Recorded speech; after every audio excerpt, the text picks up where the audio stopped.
Voltamos com mais o bloco derradeiro dessa história maravilhosa do artista circense. Estamos conversando com Adelino Júnior, artista aqui do circo. Adelino, a gente está falando de habilidades, de treinamento. Eu acompanhei aqui uma apresentação de vocês e vi que você faz uma performance imitando o Michael Jackson. Como é que você conseguiu inventar isso?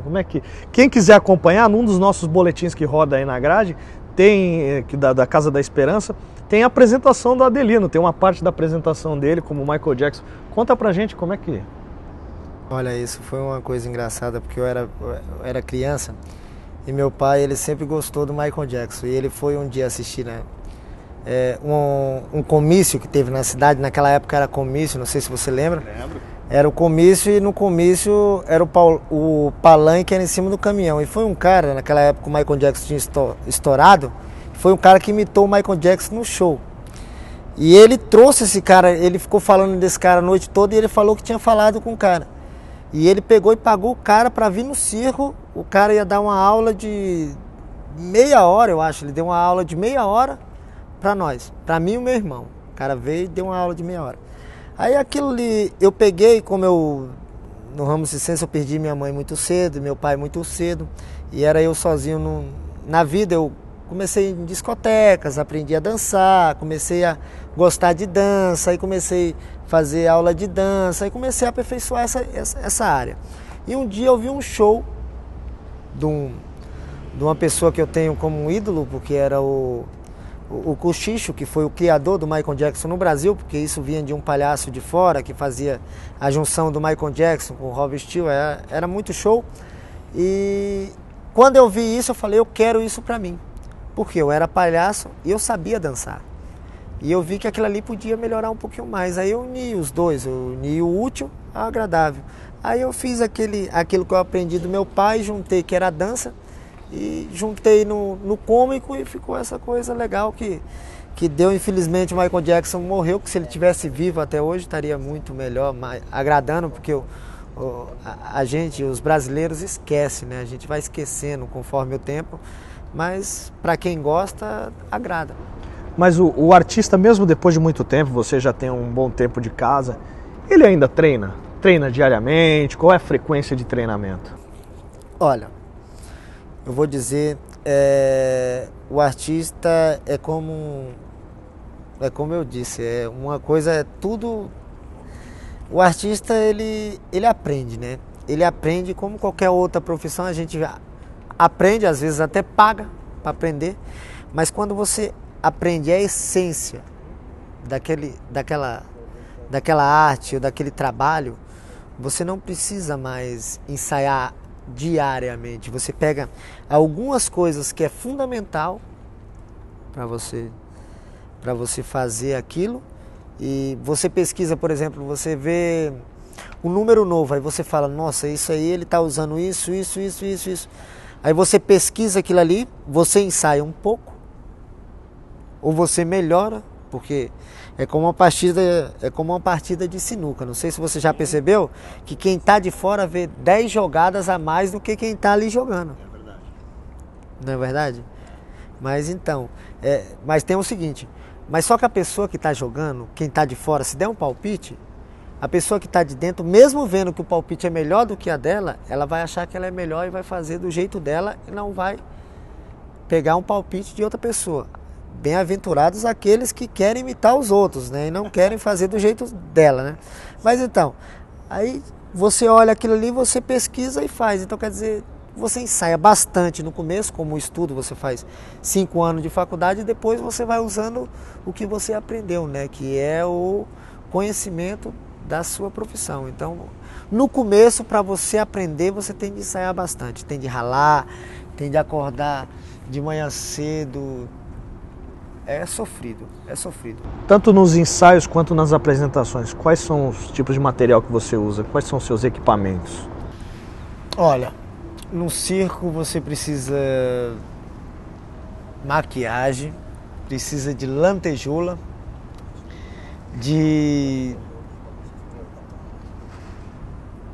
lantejoula que tem brilho, precisa de pano E uma coisa que é usada mundialmente, que é a linguagem, mas tem uma linguagem que é usada, que pode ser entendida em qualquer país, que é a linguagem corporal.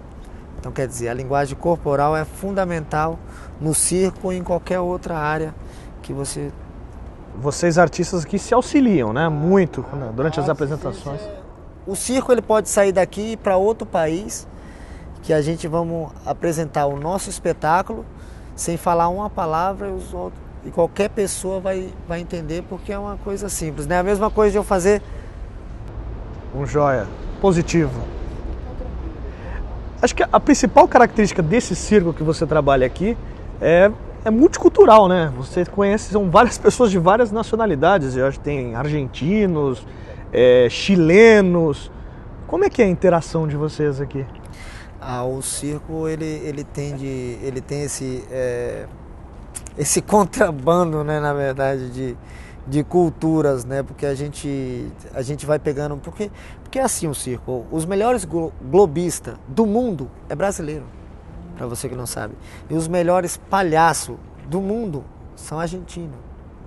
Então, quer dizer, tem os países, os melhores trapezistas são mexicanos. Então, quer dizer, tem os países, é igual o skate, os melhores skatistas somos nós, os melhores que brinca de bike, faz manobra de bike são dos Estados Unidos. Então, quer dizer, em cada país tem uma pessoa melhor. Então a gente vai unir nessa classe. E é bom a gente pegar até palhaço. Aqui a gente temos palhaços argentinos, que são os melhores palhaços do mundo. Então, quer dizer, a gente pega esse povo que são de diferentes culturas, né? Culturas diferentes, e une.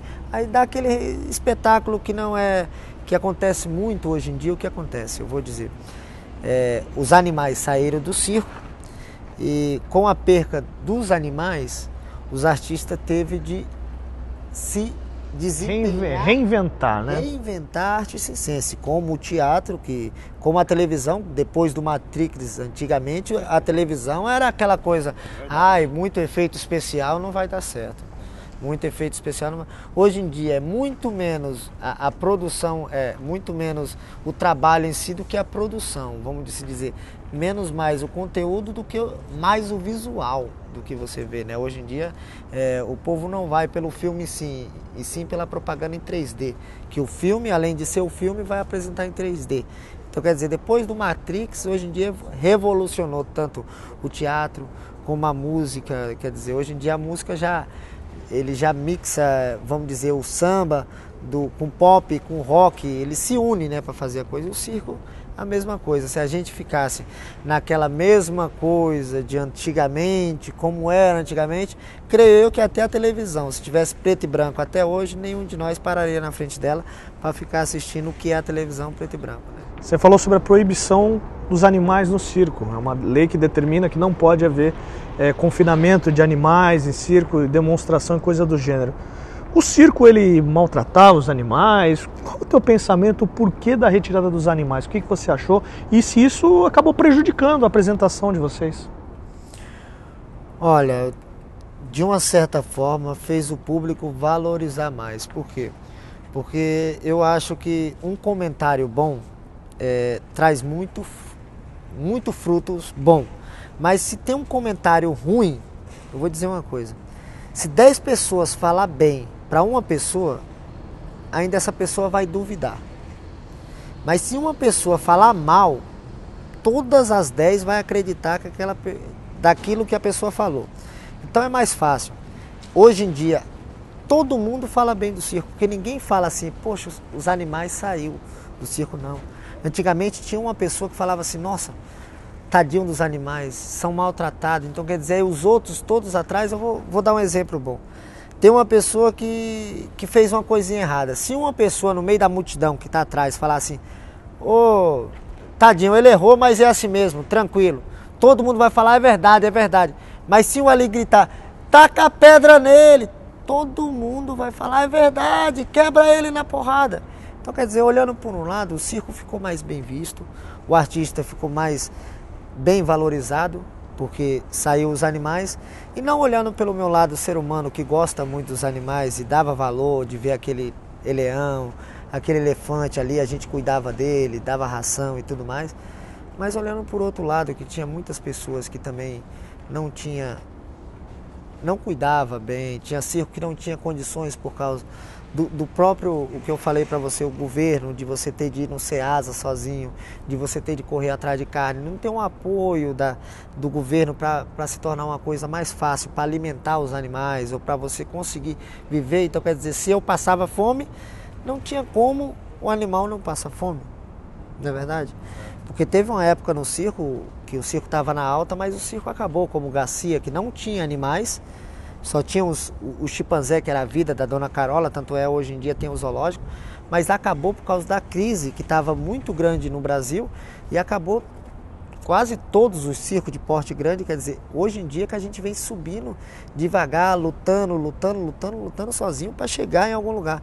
Então, quer dizer, tirando por esse lado e o que aconteceu, o circo perdeu os animais, de uma certa forma não trouxe uma coisa ruim, mas também não trouxe uma coisa boa, no entanto, para todo mundo, né? Se tivesse deixado os bichos, mas não pudesse trabalhar, não fosse liberado mais, pelo menos para quem tivesse, porque não é fácil você comprar um cachorro e depois tirar o cachorro de você, entendeu? Mesmo que não possa trabalhar, poxa, mas pelo menos tem os animais e, não está podendo trabalhar com os animais, então vamos ajudar eles a cuidar dos animais. Então vamos dar um recurso para que os animais do circo sejam bem tratados. Então na praça ele tem um veterinário da prefeitura que vai ajudar os animais do circo. Pelo menos acabou com você, não pode comprar outros, mas que tenham uma coisa mais ou menos assim para fazer, para voltar. Mas acabou, para mim, tá tranquilo. De uma certa forma, a gente temos de correr mais atrás para deixar o espetáculo ainda melhor para o povo, né? Porque antigamente o elefante chegava lá dentro, fazia uma parada de mão, todo mundo... Oh! Aí hoje em dia você tem de suar muito para chegar ali dentro e fazer alguma coisa, o povo dá um valor necessário. Dentre as atrações que a gente pode acompanhar aqui tem o Globo da Morte. Tem vários outros, tem elementos de pirofagia, tem uma moça que faz o contorcionismo, faz diversas... Vocês, o artista circense, é muito perigoso? É perigoso ser artista circense? E se vocês têm muito medo? Olha, qualquer coisa na vida que você for fazer, você tem que ter medo. E tem de saber que é perigoso. No dia que você botar na cabeça que não é perigoso, você vai se esborrachar no chão. Não adianta. Literalmente falando. Por quê? Porque desde o Globo da Morte, que é um número perigoso, é um número que requer muito ensaio, você tem a máquina, que é a moto. Você não depende só do seu corpo, que nem um trapézio, que nem um número de salto. Você tem a moto, além da confiança do seu corpo, que você sabe fazer aquilo ali, você não sabe o que a moto está. E um número muito bem ensaiado, porque tem que ter... A sincronia não, é tempo, o ensaio, é coisas... coisas que tem de pensar muito para ensaiar, não é fácil. Não é fácil. Você já encarou essa? Já encarei, já me machuquei, desisti. Hoje em dia eu não tenho coragem, não. Eu digo para você, quem encara. Mas eu não tiro o mérito tanto do globista, como também do palhaço. Porque vamos falar assim, o cara olha... Palhaço, a profissão mais fácil, é a mais difícil. Tem uma responsabilidade imensa, né? É a profissão pior para qualquer ser humano. Aí a pessoa fala por quê? Eu vou falar por quê. Não é fácil você chegar em casa, para vocês que são casados, eu acho que todo mundo é casado, eu acho que a maioria dos homens, né, que são casados vai entender o que eu estou falando. Não é fácil você brigar em casa, discutir com a mulher e chegar ali, pintar a cara e fazer uma pessoa rir. É verdade. Não é verdade? E ainda quando a mulher mora junto no circo. Acho que não, porque a circunstância é pior, né? Não, é pior, porque você não é que você está indo para o trabalho e vai passar 8 horas para voltar. Longe de casa. Não. Você está ali 20 minutos, você já vai ver a mulher de novo, então você sabe que você vai ter de rir ali. Muitas vezes ela faz até um número, né, junto. Não, na verdade você tem de ser muito artista, né, meu querido? Porque você tem de... não é igual a câmera que você erra, você errou uma palavra, você fala volta a fita e vamos repetir. Se você não é ali perfeito palhaço e sabe agradar a criança, na hora é notado. Então é complicado. A gente chega aqui e vê essa estrutura, a magnitude, a lona, as estruturas metálicas. Quanto tempo leva para montar? Isso é muito difícil para montar. Rapaz, o circo, ele chega na praça, nós montamos em 24 horas, dependendo do dia, porque hoje em dia é complicado. A gente chega na praça e o bombeiro, ele diz para você, ó, tal dia a gente vai lá fazer a vistoria.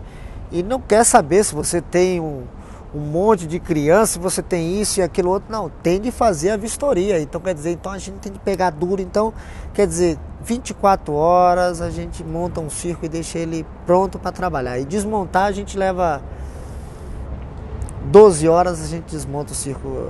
Porque diz, né, que para subir, para descer, tudo é mais fácil, né? Não que a gente jogue tudo pro chão, mas é mais rápido para desmontar. Meio tempo para desmontar, e para montar a gente gasta aí 24 horas para montar, é o tempo necessário para deixar tudo pronto, tudo preparado para o espetáculo. A gente nota também que vocês têm uma diversidade de atividades. Vocês, o mesmo personagem que se apresenta, daqui a pouco vai lá vender algo para o circo, vai para a fila de entrada, cobrar. Como é que vocês trabalham essa relação aqui? Olha, aqui é mais ou menos assim, o circo, a gente divide etapas. Então, quer dizer, como uma firma hoje em dia, né? Uma firma também a gente tem de tentar cortar o máximo de gastos possível. Não porque a gente não tenha pessoas para trabalhar nesse ramo. Porque hoje em dia está complicado. Está complicado não a mão de obra hoje em dia. A mão de obra hoje em dia está complicada em qualquer lugar. E hoje em dia você tem que diminuir o gasto de um lado, ganhar mais do outro. Então a gente agrega isso tudo no circo. Então quer dizer, além de você vender, além de você trabalhar, você tem a venda, que você trabalha e ganha uma coisinha extra pela venda. Então quer dizer, é uma coisa mais... É uma profissão que ela não é aquela coisa que você fala assim, eu sou um circense, eu faço isso. Não, hoje em dia para você ser circense você não pode falar, eu sou trapezista. Não, hoje em dia você tem de ser um circense, você tem de fazer um pouco disso, um pouco daquilo. A não ser que você vá para um circo lá dos Estados Unidos, lá fora não, lá fora a cultura é diferente.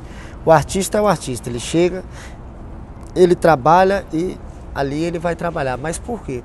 Porque a cultura dele é desse jeito. Quer dizer, o governo lá, então vem aquela burocracia toda. Então quer dizer, aqui no Brasil a gente temos de levar dessa forma. Por enquanto, a única forma de a gente se acertar é desse jeito mesmo. Tem de ser entre nós e desse jeito aí que vai indo.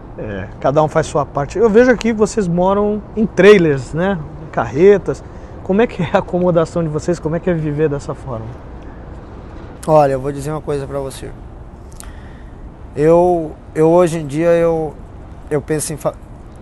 Futuramente eu penso em me aposentar do ramo circense. Eu vou para a cidade. E antigamente eu olhava o povo da cidade, eu falava como que a pessoa consegue morar na cidade e ver todo dia o grilo cantando, aquele grilo cantar, o mesmo padeiro, o mesmo dono aquela rotina diariamente. Então eu digo para você, o gostoso do circo é aquela coisa, você pega a barraca, você monta, você viaja, hoje você está no meio da lama, amanhã você está aqui, amanhã você está ali. Então quer dizer, essa vida de aventura é gostoso. Então quer dizer, a gente mora em trailer, é gostoso. Você mora num lugar onde você tem uma casa que o micro-ondas é em cima da geladeira, o fogão é do lado da pia, encostado da geladeira, que faz parte, encostado com o banheiro, que faz parte com o quarto. E quando você vê, você tem uma casa em miniatura. Para as meninas que moram de casinha, de boneca, é a mesma coisa de você ter um sonho de ter uma casa onde você possa botar ela, levar ela e colocar ela em qualquer lugar que você chega, né? Não é uma coisa que você só ali, não. É gostoso. É uma coisa gostosa. Adelino, para encerrar, o que vale a pena em ser artista circense? O que te recompensa em ser? Olha, não tem coisa melhor. Eu acho que em qualquer trabalho, eu acho que o artista circense, ou em qualquer profissão, eu acho que o público, eu acho que o reconhecimento do público, né, do próximo, para o seu serviço é muito gratificante. Mas nós, artistas circenses, a gente temos o privilégio e o orgulho de trabalhar para a coisa mais pura que existe no planeta, que é a criança.